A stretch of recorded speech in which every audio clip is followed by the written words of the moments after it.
पहली बार जब वो मिली तो कुछ भी अजीब नहीं था। ना ठंड लगी, ना दिल जोर से धड़का, ना कोई संकेत। बस इतना हुआ कि वो मुझे ऐसे देख रही थी जैसे मुझे बहुत पहले से जानती हो। और यही पहली गलती थी, मुझे अच्छा लगा।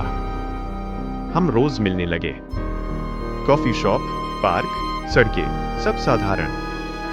लेकिन उसकी बातें, वो साधारण नहीं थी।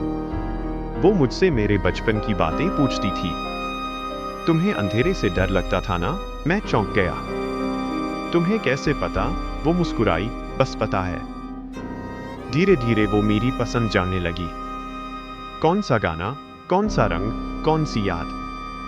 लेकिन अजीब ये था, वो मुझसे कुछ नया नहीं पूछती थी।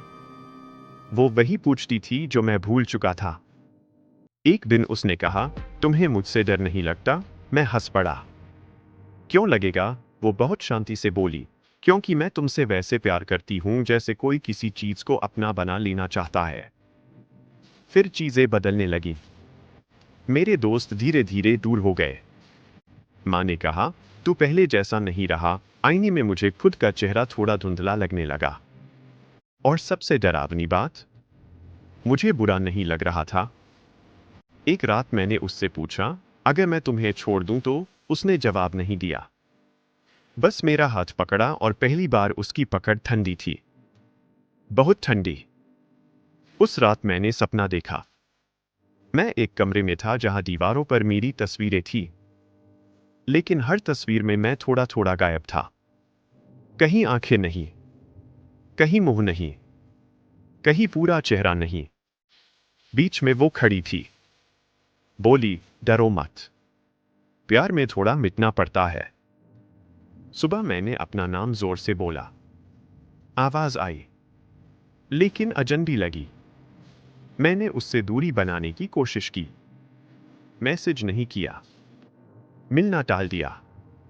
लेकिन वो हर जगह थी, बस में, शीशे में, मेरी आवाज में। एक दिन मैंने देखा, मेरे फोन में मेरे नाम का कॉन्टैक्ट गायब था। लेकिन उसका नाम अब भी था। मैं भागा। शहर छोड़ दिया। एक छोटे कस्बे में नया कमरा लिया। नया काम, नया नाम। और कुछ दिन सब ठीक रहा। फिर एक शाम किसी ने दरवाजा खटखटाया। वो खड़ी थी, मुस्कुराते हुए। तुम्हें सच में लगा कि तुम मुझसे बाहर जा सकते हो? मैंने चीखा, तुम कौन हो? वो धीरे धीरे बोली, मैं वो हूं जो तब पैदा होती हूं जब कोई पूरी तरह किसी और में खो जाना चाहता है। उसने आईना दिखाया। आईने में मैं नहीं था, सिर्फ वो थी। और उसकी आंखों में मैं कहीं बहुत अंदर कैद था। उसने आखिरी बात कही, डरने की जरूरत नहीं। सबसे खूबसूरत प्यार वही होता है जिसमें एक ही पूरा बचता है। अब मैं ये कहानी किसी के हाथों से लिख रहा हूं। ये शब्द मेरे नहीं हैं, लेकिन यादें अब भी मेरी हैं। और अगर तुम किसी से इतना प्यार करने लगो कि खुद को धीरे धीरे भूलने लगो, तो रुक जाना। क्योंकि हर इश्क दो लोगों का नहीं होता।